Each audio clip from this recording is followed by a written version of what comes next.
This episode of Now This Is Lit is brought to you by Audible. Check the link in the description to get your first Star Wars audiobook free. Everyone loves free things. Click that link. Do it. This show is also brought to you by our patrons. If you want to support the show in a different way, with just $1 a month, you can join our Patreon at patreon.com/StarWarsLitPod. You can get a sticker. You can get access to an exclusive show that we do every month that's wild and chaotic and fun and something you can only get by becoming a member of the Patreon. There'll be so many more perks very, very soon. But for now, do you want a sticker? Do you want a sticker that has a Now This Is Lit logo? Because it's fantastic and I love them. But I also want to give them away because there's just a stack of stickers on my desk. So if you want one, $1 a month. Patreon.com/StarWarsLitPod. A long time ago in a galaxy far, far away.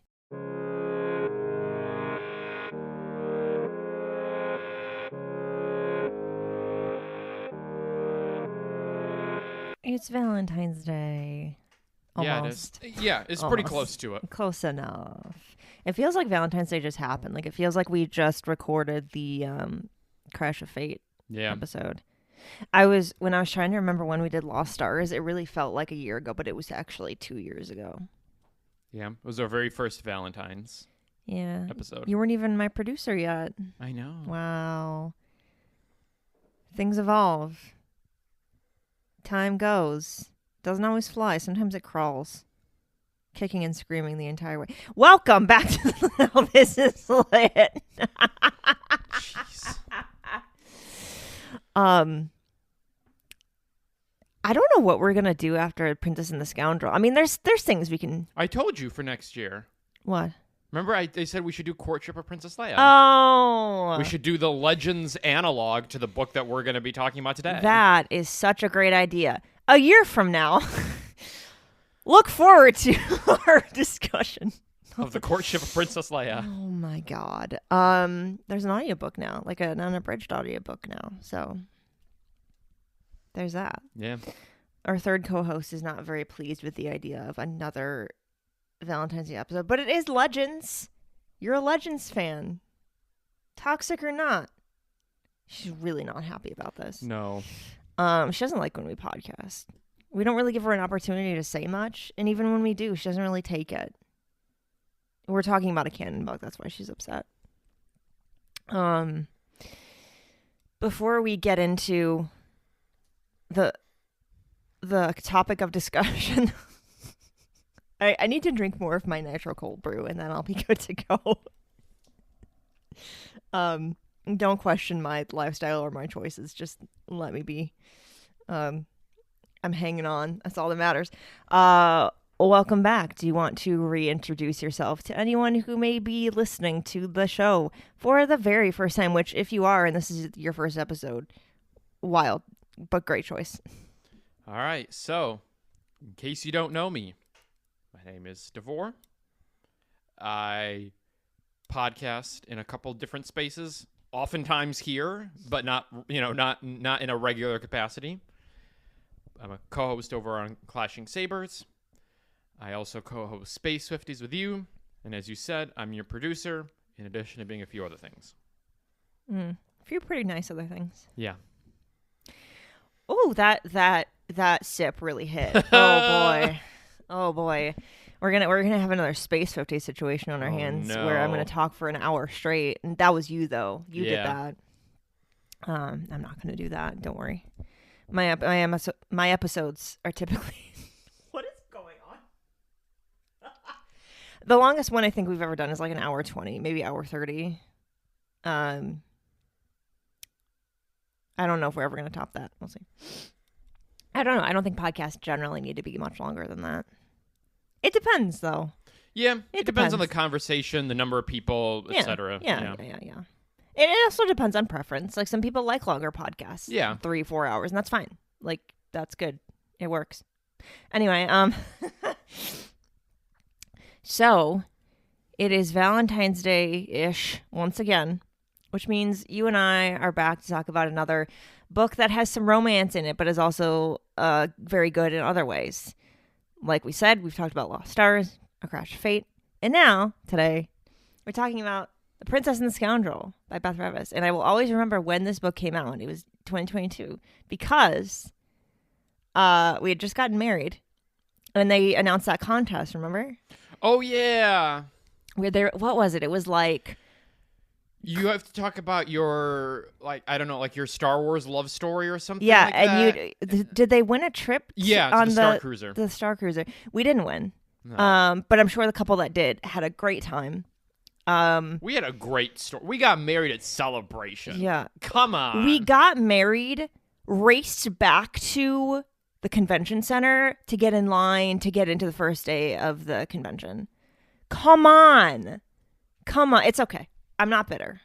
It doesn't really matter. But I will always remember that happened because the book was coming out in August. And it was... The Star Cruiser shut down, so who really got the last laugh here, you know? Oh, no one's going anymore. God. We can talk about that. Yeah. in the context of this book. We can.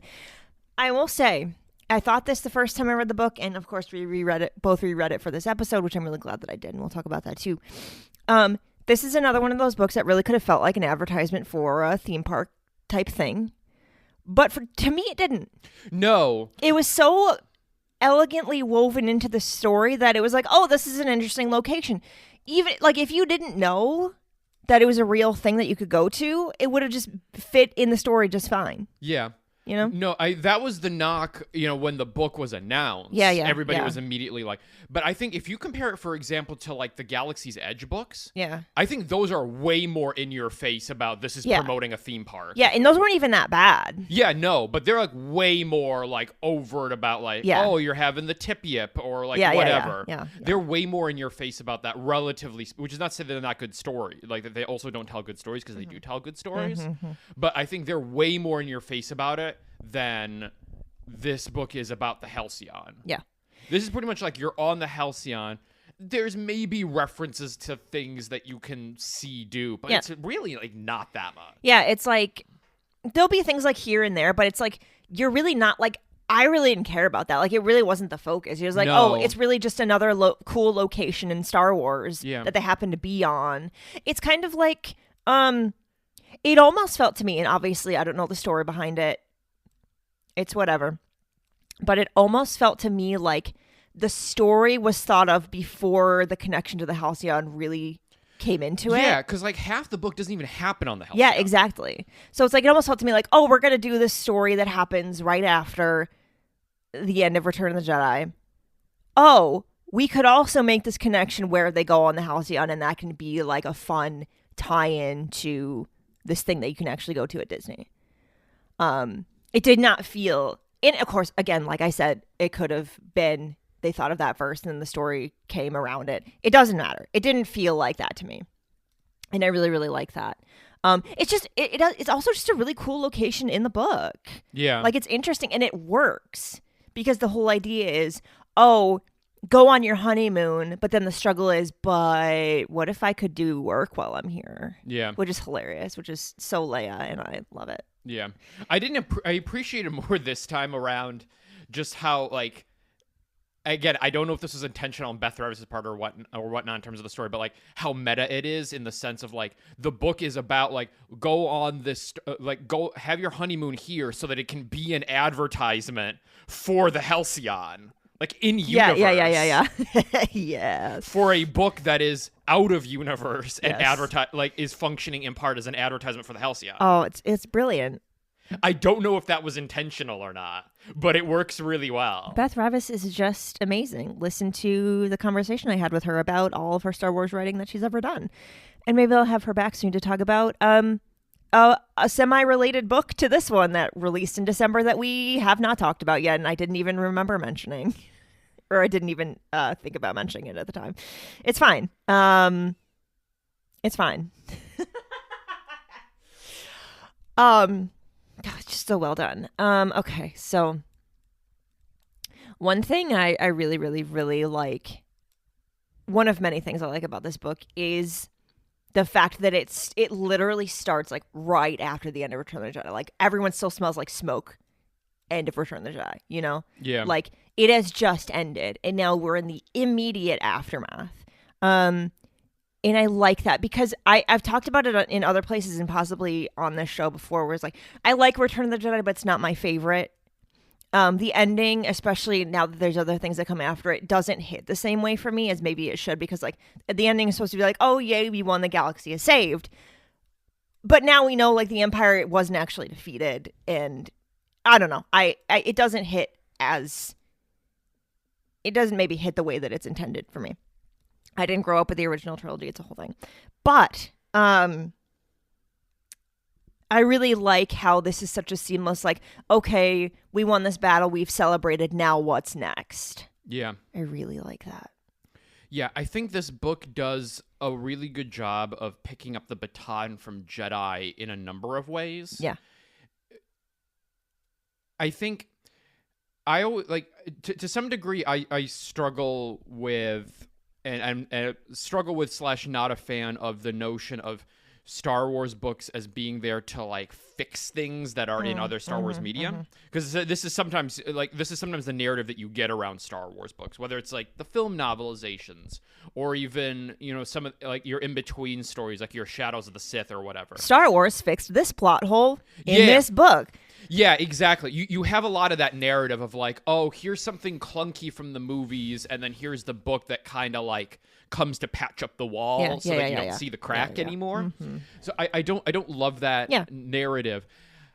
I do think, though, I think this book does a lot for both Han and Leia's characters in this moment, like in the sort of surrounding the Return of the Jedi period. Because one of the things that we talked about recently on Space Swifties, when we did our Star Wars movie ranking, and it's something that I feel about Return of the Jedi, is that Han and Leia don't have a lot to do in the movie.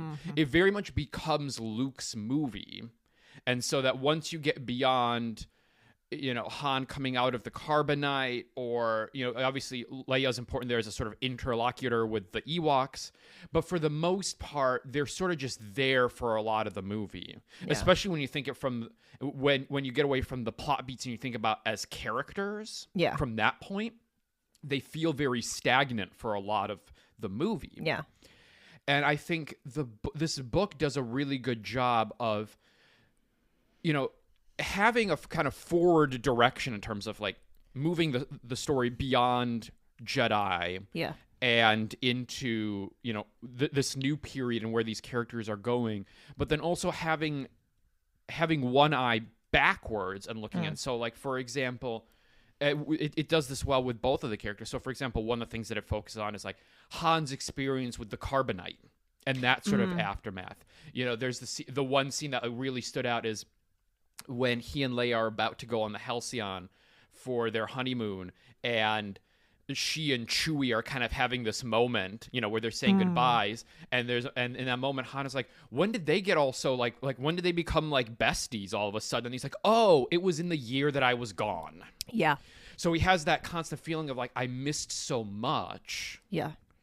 And then even the moments of like him having sort of the post-traumatic stress where he's like underwater because like it feels like he was frozen again. Yeah. So it's good seeing that because again, the movie doesn't he's unfrozen and then we go into Endor. Yeah. And we don't linger on like, well, you were just gone for a whole year. Yeah, because the movie really just doesn't have time for that. No. And then also the way that the book kind of deals with the other, speaking of things that the movie doesn't have time for, is the revelation to Leia about her parentage. Yeah. Which again, when you look at the movie Return of the Jedi, you get the Luke brothers, the Luke Leia brother sister reveal. Yeah. And in that movie it sort of exists for three reasons. One is something that actually George talked about, which is that he ends Empire with the big "I am your father" reveal, and then he's like, "Well, we have to go into Jedi. There has to be another bit." He had this feeling that there had to be another big twist. There had to be some other reveal, and so then you get the sibling reveal. The second reason it exists in Return of the Jedi is you resolve the love triangle in a way that nobody gets burned. Yeah.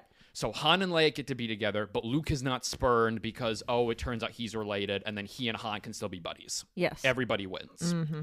And then the third reason it's in the movie is that so Luke can get mad and beat Vader on the Death Star. Yes. Those are the only reasons that the sibling relationship exists. The movie is not at all interested in what it means for Leia. Yeah. We have that, like, she's crying and then hold me and then we're gone. Yeah. And so the fact that this movie can this book can kind of come back, and you get at the beginning some Luke Leia stuff where they're sort of like figuring each other out as siblings and their relationship then. But then also her dealing with the implication of the "you have that power too" line. Yeah. And then also, and the way that cuts with the revelation of her father, and the way that she's like, Luke embraces this power of being a Jedi. And it's a part, like, it's a mirror in the sense of, like, he's like, I'm a Jedi like my father before me. But then Leia, if for that same reason, fears that power. Because she's like, what if I embrace that power and I become him? Yeah. And I become not Anakin Skywalker, but I become Darth Vader. Yeah. And I think that's a really interesting way to kind of watch her thinking through all the implications of that. Yeah. I love the scene with the helmet toward the beginning. You read the one comic that, like, brings that back. The Jakku comic. Yeah. Have we figured out if that's supposed to be a different scene or an adaptation of the same scene yet? Because there was debate about that when it came out. Because some people were like, "Oh, she went back later," and it's very confusing. I would have to look back at the comic because it's not the same. Because I wrote an article about it. It's like the dialogue is different. There's just so much different about the Battle of Jakku comic. There's a whole thing to be written about the Battle of Jakku comics and continuity. Okay. I haven't read most of them yet. Yeah. Yeah, I'm not. Again, I would have to look back at that comic. Yeah. I don't super remember it. It's the same idea. It's hard because, like, it's in the comic, but you can't, because in the book she doesn't actually say much. Yeah. So, but in the comic, you kind of have to. There has to be more. Right. So, like, she says more, and I think if I remember right, the same point gets across. Yes. It's just a little different. I'm not criticizing it. I thought it was fine. But some people were like, I don't know about this. But I do love how she's just, like, so angry. Yeah. And she's like, I don't remember what she says even after having just reread it, but she's basically like, I want nothing to do with you. And then, like, I love how, like, she goes through all of this in this book, and then you get back to you go to Bloodline, and it's kind of like this whole thing over again. Or now it's in a different context where, like, now everyone knows, and it's like, well, what do I do with this? Yeah, and the book itself even alludes to Bloodline, later on, where Leia's talking to Han about, like, if this gets out, I'm screwed. Yeah. Like, my public career is over if people find this out. Yeah. Something that really stood out to me on this second read, because this is only the second time I've read it, and I got to listen to the audiobook this time, which I didn't the first time, which is delightful, and I like it a lot, which is the case with most Star Wars audiobooks. But you really get to see, because you don't get to see this in the movies, which I never really liked even as a kid. You get to see how good of a politician Leia is. Yeah. And I love that because she's so calculating and so compassionate. That's not always a good thing, as we see in the book, because, like, every single move she makes, she's like, how is this advancing my mission, pretty much? Yeah. And that becomes a whole conflict with Han. And kind of related to that, and we can talk about all of these things in whatever order if you want to react. But I've said before, again, I don't know which show or where, I've said before that, like, I don't love in Empire Strikes Back, there's just constant bickering. Yeah. I don't like it. It's not, I don't love it. But I love the conflict that they have in this book and how it's handled. Yeah. Because this is very much, like, realistic, like, oh, when you're in a new kind of relationship with someone, like, they're married now, and that kind of newlywed struggle of, like, oh, like, now it's not really that we can just go our separate ways and do our own things. It's kind of like there's a different kind of connection. Now we kind of have to think about what the other person is doing in a different way. And that's where the conflict arises. Like, well, you're here working and we should be spending time together, but we're not. Yeah. And that's like, having been newly married to you, I was going to say someone, but that would have felt really weird. not that we had like this level of conflict, but there is that struggle, even at just like moving in together for the first time. I'm like, oh, like it's not that I have to ask permission to do something, but I now have to think about how this impacts the other person if I do it. Yeah. It's different. And that can create a little bit of friction because especially if you're not used to that. Yeah. Which they're not, because they've never been in positions really like this where, you know, it was really interesting. But I really like, because it's not the constant bickering like just to be a trope, you know? It's more like, oh, there's an underlying cause and they're trying their best to resolve it. Yeah. And I thought that was done really well. Obviously written from the perspective of, I'm a married woman and I understand what these conflicts are. I appreciate that. Yes. Yeah. The difference between a woman writing Han and Leia and a man writing Han and Leia becomes very apparent as you read this book. But yeah, the tension between them is coming from like they've taken on these new roles. They're trying to figure out what it means to take on these new roles. Yeah. Right. It's not something that either of them have a lot of experience with. And then them trying to like jostle these competing priorities. Yeah. You know, and you know, with again. Obviously the main one that's in the story is Leia, between the sort of like her focus on sort of the politics and like you know, finishing the war against the Empire, but then also, you know, being a wife and like being on this honeymoon and getting to know her husband more and being more open and vulnerable with him and all of that. Yeah. You know, there's the great moment where it's right after Leia sort of cons the Halcyon into changing course that they go to the ice planet. Yeah. And like they're like she and Han are having this argument about it afterwards because he's upset that like she's doing business, you know, on their honeymoon.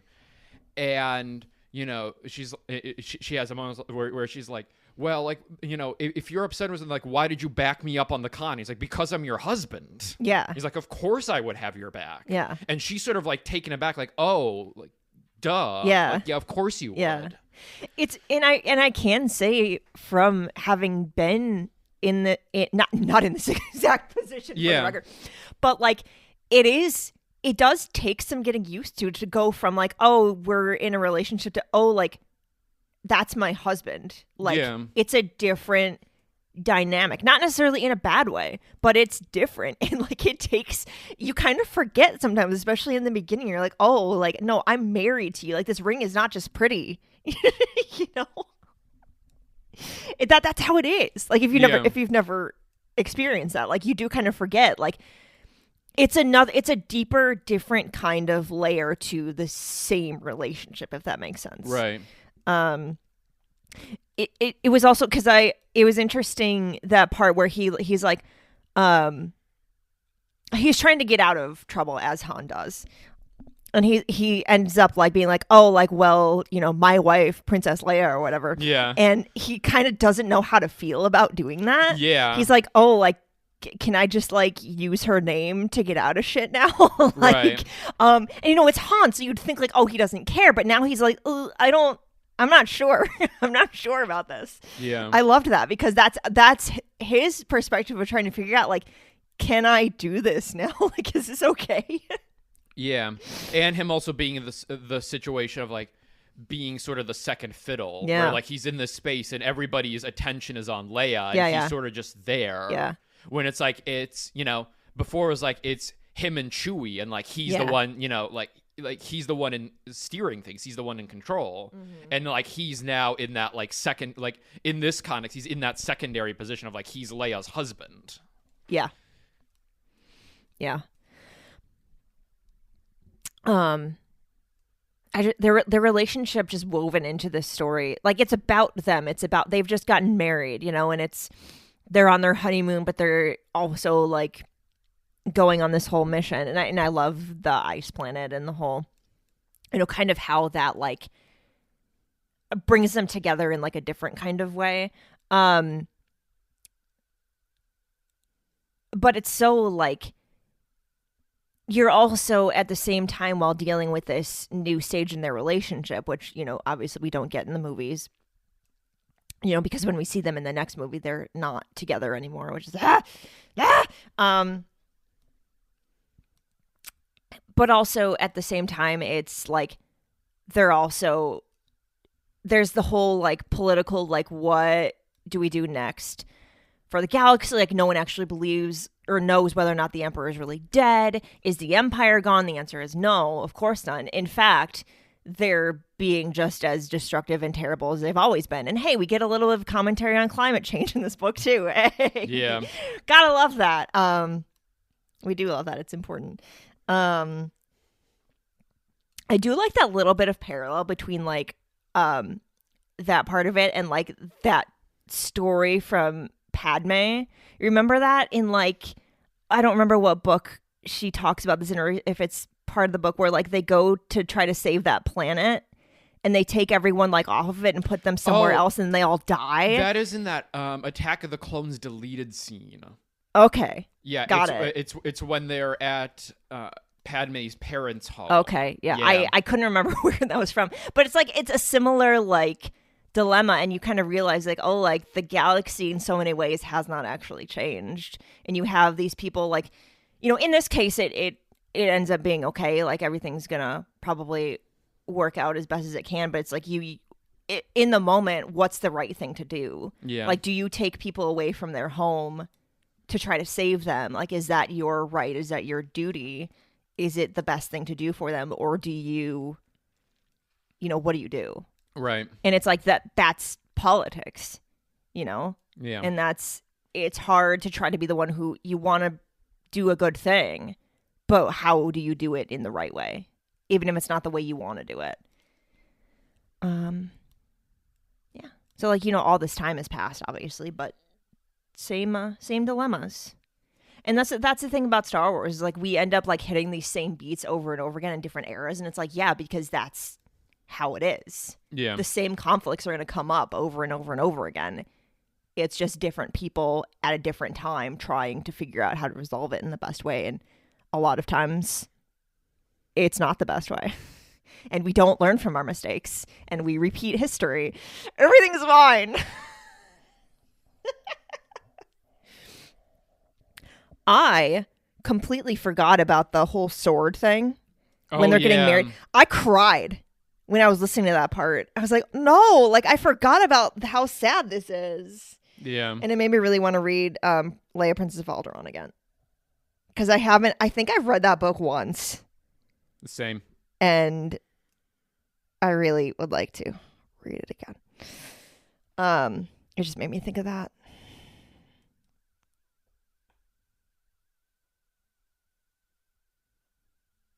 I liked her relationship with Mon Mothma in this. That was really good too. I really, really liked it. It was a really good way to like, because they don't really interact in Return of the Jedi. Yeah. But it's like, their lives are very interwoven in like later stories and stuff for obvious reasons. And like, it was really good to like establish like, oh, this is their relationship at this point. Yeah. And like there's that support there. And it's Mon who's like, you need to let go on your honeymoon. Like, yeah. I love that. Yeah, there are two things that I love about Mon Mothma in this book. One is you're talking about in terms of fleshing out that relationship, and the knowing iteratively, from obviously prequel storytelling, that Mon also knew Padme, and that she was a mentor figure for Padme as well during her political rise, and then she's there for Leia. I don't know. I would have to like consult the canon. I don't know if at this point Mon knows about Leia's parentage. Obviously, Bail does. Bail did. Yeah, and that makes me wonder, like, does she know? Yeah. Well, because I think Bloodline establishes that Mon knew at some point. Yeah. Well, because now I'm trying to remember back to Leia, Princess of Alderaan. Yeah. Like, how woven into all of that was Mon at that point. Yeah. Because her and Bail are very much like interwoven in that like they're working on rebellion ship and no one knows. Yeah. But it's like, how much does she know? Yeah. I don't know. I would have to figure out if there is something established in canon about when she knows. Yeah. About again, yeah, their parentage. Is it possible that we'll get more insight to that in A Mask of Fear? I don't know. I still haven't read it yet. Yeah. At the time of this recording, it's almost out by the time you're listening to this, and I will have read it by then. Yeah, but regardless of whether she knows at this exact moment or not, I think that parallel there of like she is this mentor figure for this, you know, like for this line of, you know, women politicians here. Yeah. I think is really powerful there. And then the other thing that I love about Mon Mothma in this book is, as you said, she's like, she also, like, you know, she also, much like Leia, does not know how to turn off the I'm a politician switch. Yeah. Because she's like, on the one hand, she's like, hashtag self-care queen, and like take some time off, go on a honeymoon. But she's also like, could you do it on this Chandrillan, you know, Starliner? And, you know, she's shilling for like the native business interests, you know, at the same time that she's like, take a load off, you know, put your feet up. Well, like it like, and they do a really good job of kind of like getting you in the right mindset here. It's like they're in such an important position where it's like you almost can't not think politically at this point, because if you don't start making moves right now, could the Empire take hold of the galaxy again if you're not hitting all the right, you know what I mean? Yeah. Like it's almost like it's a little bit of doesn't know how to turn it off, because like of course they've been in this war for a long time, how could you know? But also part of it has to be like we have to be calculating and think about moving forward, because if we wait even like 2 days, what could happen in that short amount of time? Yeah. Which is a terrible place to be in. Which is why all the celebrations on Endor, which are ridiculous, are so meaningful. I just love that scene where Han and Lando are like, let's just like chill, and like all the Ewoks just show up and just wreck everything. Yeah. It's so great. I think wider point from like this is related to Mon Mothma. Or Mon Mothma is sort of part of this constellation, is I think all of the supporting characters are written very well. Yes, they are. Like Lando has this great little moment where he cons Han into believing that he's wearing an Alderaanian jacket so that he can wear something nice to his wedding. I think that's really good. Luke is like, I would love a Beth Revis Luke book, because Luke is not in this book for very long. He's only there for the first act, but he's really good. He really is. He really is like, it's kind of like you don't get to see a lot of this side, I'll say, of Luke in the movie, because it's very much like the problem I've always, one of the issues I have with Return of the Jedi is Luke just feels very like flat. Like obviously he's going through all this stuff and he does end up like becoming a very dynamic character in the sense that like he has this moment of like, I'm almost going to turn the dark side, but actually I'm not, and saving his father, that all that stuff is important. But throughout this whole movie he's kind of just like, who's my father? I don't want to face it. Like it's part of the arc of Luke, which is that in the original trilogy, which is that as he becomes the hero, he becomes more removed and less relatable. Yeah. Like you get to A New Hope, and when he's sort of the whiny farm boy, like you relate to him there because you're like, oh yeah, I also was like annoying at 19 and like I wanted to like go off, you know, like leave my parents' house and like go on the adventure and like all that stuff. Yeah. But then like when like in the process of becoming like the sort of like the hero, the guy, you know, he then necessarily becomes a few more steps removed, and we're starting to like look up to him, as opposed to like, oh, he's me. Like there's less of that quality of I see myself, because like I don't have an evil robot father, you know. So like, I mean, like there is that sort of like parental struggle, but then also there's the, you know, like he's not the number 2 to Hitler, like, you know. So like you also can't relate to him. Yeah, it feels very much like he becomes less human to me, I think. And that's always just like been really hard for me, I think. Like those kinds of characters are harder for me to vibe with. But in this book, he just becomes a person again, in the best way possible. And I love him, and I love the whole like stuff. I love the stuff at the wedding, and all of that is really good. And you know, it it's fine that we don't get more of him after that because it's not about him anymore. But the stuff that we do get is really good and makes me like kind of appreciate his character in Return of the Jedi a little bit more because it reminds me like, oh, like underneath all of that, he is still a person. Yeah. Yeah.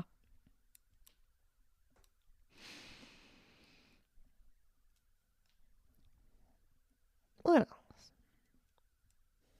I do like the little like tie-in with the ring, like because you see her wearing the ring in the movies or in one of the movies.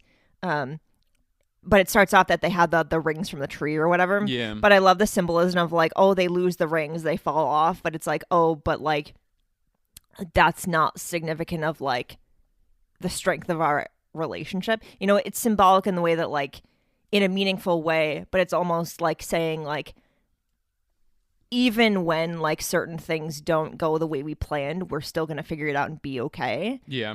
Which... just ignore that foreshadowing because it'll hurt you too much if you think too hard about it.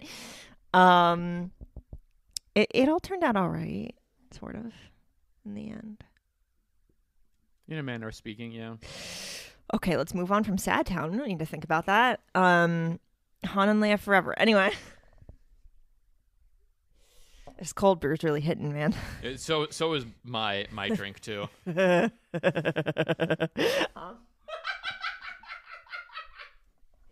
It's one of those moments I'm like, do we keep that in the episode? I barely add it. Let's be honest.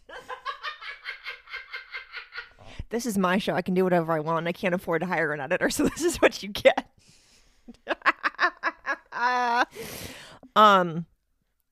What else do we want to say? We said a lot. We did say a lot. Things. I love Chewie in this book. We mentioned him a little bit, but yeah, he becomes the gentle Wookiee who, you know, loves these characters, and we love that side of him. Mm-hmm. Also makes sense that he doesn't really have a huge part in this book either. But again, it's like you said with the side characters, like the parts that he's in until he's not anymore, perfect. Yeah, exactly what they need to be. Like that is Chewie. That's what you need. It kind of messes with my brain a little bit because I'm about to finish the new Jedi Order, and I was thinking a lot about how spoilers for like a very, very old book because Chewie dies in the first book in that series, and in my head I'm like, oh no, he's gonna die, and I'm like, wait, no, that actually doesn't happen in canon. It was really I'll talk about this for a second because why not? It was really wild reading that first book because I knew what happened because you know that Chewie gets killed by a moon. Like that's kind of just like you kind of know that that's what happens, and that's why he's not in most of Legends. But seeing how that actually happened, it's so much worse than you think it's gonna be. It's so much worse because like, oh, he gets killed by a moon, like that sucks. No, it's like this whole thing where he's like he saves one of their kids, and like he's not gonna go down without a fight, and like you see the moment right before it happens, and he's like, you're not going to take me down. I mean, but like he knows he's going down. Like there's nothing he can do about it. It's so bad. And then the after, oh my God, it's terrible. It's so much worse than I was prepared for. But anyway. Yeah, that was me with Luke Skywalker in Last Command. I knew it was coming, but then it happened and I was like, oh God, we are actually doing this. Wild. Oh my God. Legends, man. Early 90s Legends for you.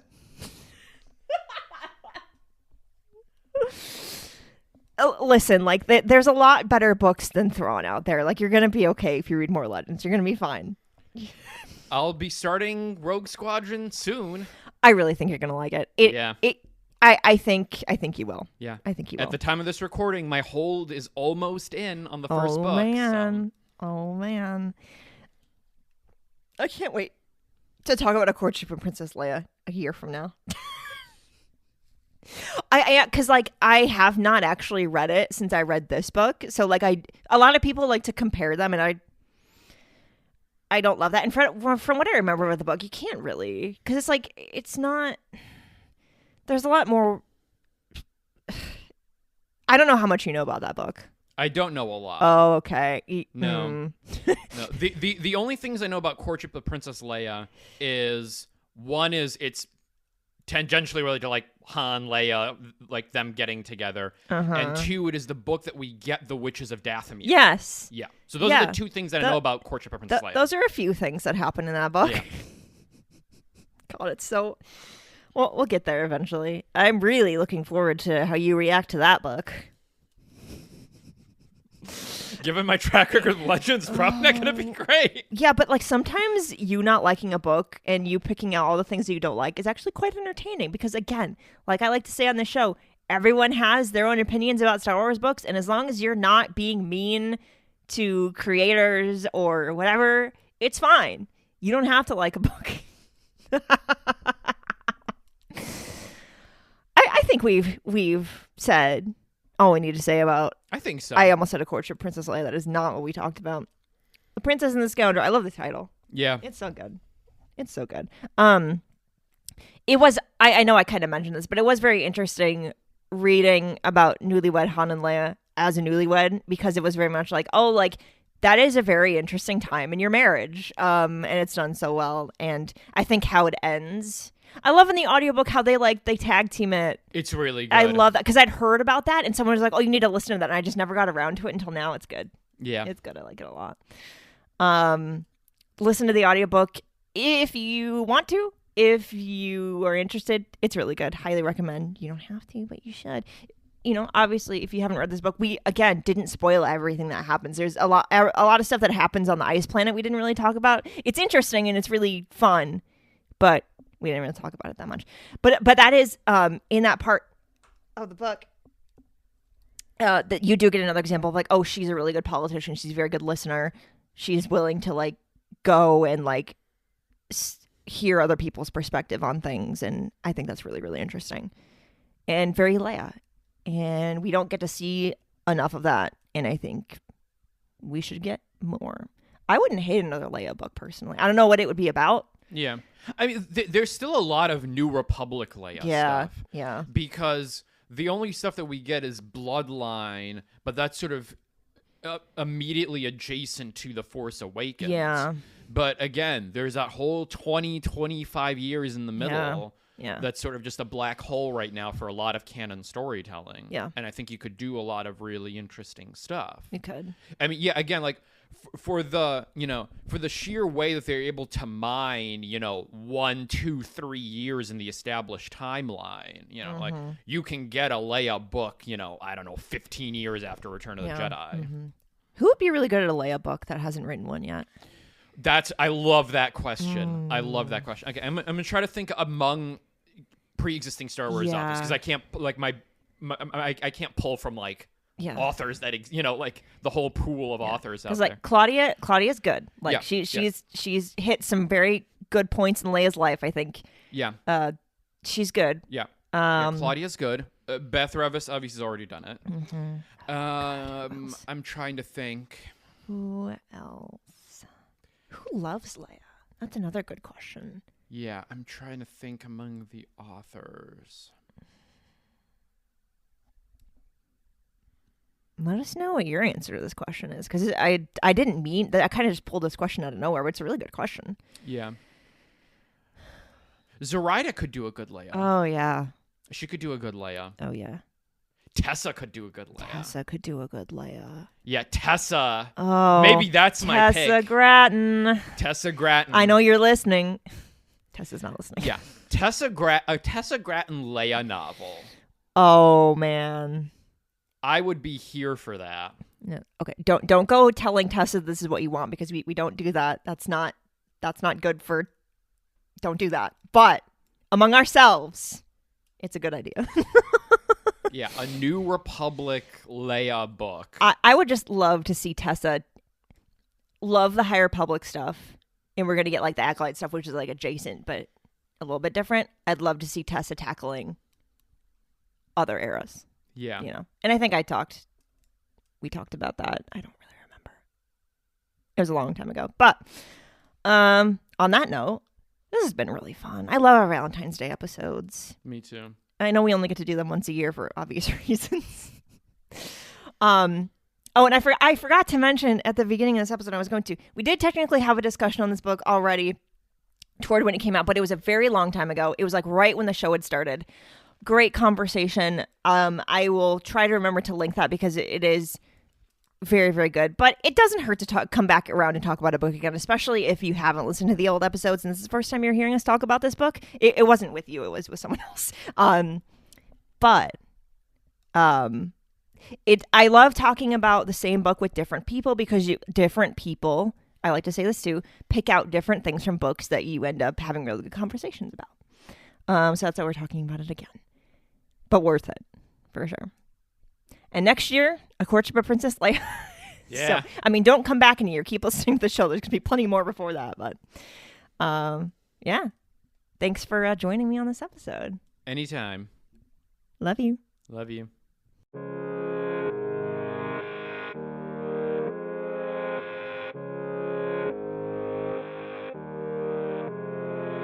Now This Is Lit is part of the Faraway Fandom Network. It is produced by Davor and written, hosted, and edited by me. Jose Jimenez designed our podcast art. You can keep up with the show on Substack at Now This Is Lit, and find the show wherever you get your podcasts. There are so many ways you can support the show, and all of those ways are linked in the show description. The newest way is to become a member of our Patreon. For $1 a month, you can get access to an exclusive show and a sticker. And if we get 500 people to support the Patreon per month, I can hire an editor. That would be great for me, and maybe for you too. So if you'd like to support the show with just $1 a month, you can do it that way. Or you can just keep listening and sharing the episodes. That is also helpful, and I appreciate it. For more book reviews and Star Wars Book Celebration, follow Star Wars Book Reviews on Instagram and TikTok.